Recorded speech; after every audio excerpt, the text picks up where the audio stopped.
अस्सलाम वालेकुम वरहमतुल्लाह। अस्हाबुल हिम्मा अल आलिया अन्नेबालियामा एउटा व्यक्ति दिन रात लडिरहेको छ, दिन रात मेहनत गरिरहेको छ। त्यसको भनाइ के रहेछ कि नेपालमा कसरी नेपाली ल्याङ्ग्वेज लागू होस्, प्रत्येक मदारिसमा, प्रत्येक स्कुलमा। त्यसको भनाइ त्यसकै मुखबाट म सुनाउन गइरहेको छु। आशा छ कि तपाईहरु भिडियोलाई अन्तिमसम्म हेरिदिनु हुनेछ। अस्सलामुअलैकुम वरहमतुल्लाहि वबरकातुहू। बिस्मिल्लाहिर्रहमानिर्रहीम। वमा अर्सलना मिन रसूलिन इल्ला बिलिसानि कौमी।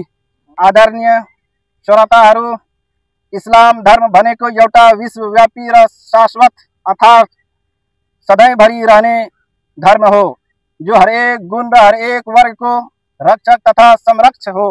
त्यसैले हाम्रो पाठ्यक्रमलाई पनि वर्तमान परिस्थिति र परिवर्तनलाई ध्यानमा राख्दै समयको माग अनुसार परिवर्तन र परिमार्जन गर्ने ल्याउने इस्लाम धर्मको मूल्य सिद्धान्त हो र राष्ट्रिय भाषामा दक्षता तथा सक्षमता प्राप्त गर्नु, लेख्न तथा अभिव्यक्तमा परिपक्व हुनु हाम्रा आदरणीय सन्देशा मोहम्मद सल्लल्लाहु अलैहि वसल्लमको सुन्नत पनि हो। त्यसैले पवित्र पैगम्बर सल्लल्लाहु अलैहि वसल्लमले कुनै बेला आशंका व्यक्त गर्दै भन्नुभएको थियो, हे जैद बिन हारिसा, तिमीले यहुदी भाषा सिक र हजरत सलमान फारसीलाई फारसको शासकमा नियुक्त गर र हजरत सुलेमान अलैहिस्सलातु वस्सलाम र हजरत दाऊद अलैहिस्सलातु वस्सलाम द्वारा शासन सत्ता चलायो र नेतृत्व रहे। यो उनीहरूको राष्ट्रिय भाषामा दक्षता र सक्षमताको स्पष्ट प्रमाण हो र कुनै पनि व्यक्ति जबसम्म राष्ट्रिय भाषा तथा जनबोलीको भाषामा दक्ष तथा सक्षम हुँदैन तबसम्म उसले जनता र समुदायमाथि शासन गर्न सक्दैन।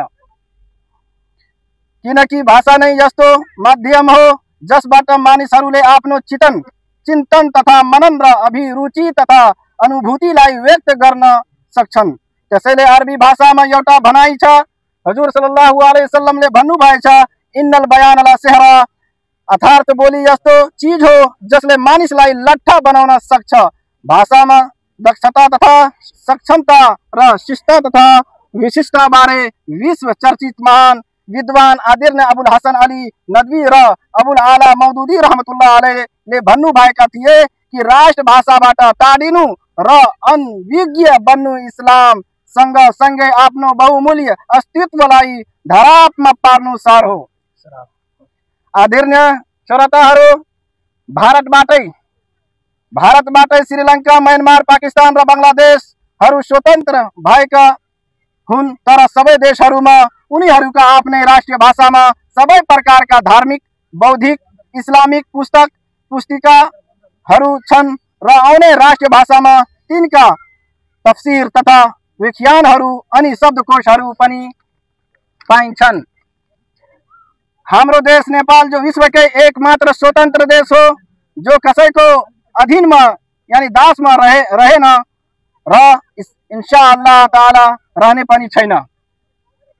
हामी सबैलाई राम्रोसँग थाहा छ कि इस्लाम सर्वप्रथम अरबी भाषा हुँदै विश्वको हरेक राष्ट्रिय भाषामा फैलियो र तिनको आफ्नै आधिकारिक राष्ट्रिय भाषामा सबै प्रकारका पाठ्य पुस्तक, दावत, विज्ञान लगायत बौद्धिक तथा इस्लामिक पुस्तकहरू र तिनका व्याख्यान तथा शब्दकोशहरू हुन सक्छन् भने हाम्रो प्यारो देश नेपालमा चाहिँ नेपालको राष्ट्रिय भाषामा सबै प्रकारका शैक्षिक, दावती, वैज्ञानिक र इस्लामिक पुस्तकहरू र तिनका व्याख्यान तथा शब्दकोशहरू हुनु पर्दैन र? नेपाली भाषामा इस्लामिक पुस्तकहरू र नेपाली भाषामा उलमाहरू, विद्वानहरूको ज्ञान पिठोमा नुन भने जस्तो भएको छ, पिठोमा नुन भएको जस्तो छ। कमी कमजोरी कहाँ छन् न्यालो र आश्चर्यजनक कुरा के हो भने अहिलेसम्म पनि नेपाली मुस्लिमहरूको इतिहासबारे एउटा विश्वसनीय पुस्तक छैन। के मुसलमानहरूले राष्ट्र निर्माणमा कुनै योगदान नपुर्याएका हुन् त? यस्तो कदापि छैन र विश्वमा उपियान जति पनि उग्रणी राष्ट्रले शासन गरे वा गरिरहेका छन् अथवा गर्नेछन्, एक मुख्य कारण जनबोलीको भाषामा दक्षता पनि हो र भाषा यी राष्ट्रहरूको पहिचान बनिसकेको छ। सर्वशक्तिमान अल्लाह तालाले हामी सबै देश भक्तहरूलाई नेपालको रक्षक, अस्तित्वको संरक्षक, इस्लाम धर्मको सम्प्रवेशक र हाम्रो बहुमूल्य जीवन र भावी पुस्तकहरूप्रति शुभ चिन्तक बनाउन् र हामीलाई उनीहरूका लागि कार्य योजना तयार गर्ने क्षमता प्रदान गरून्।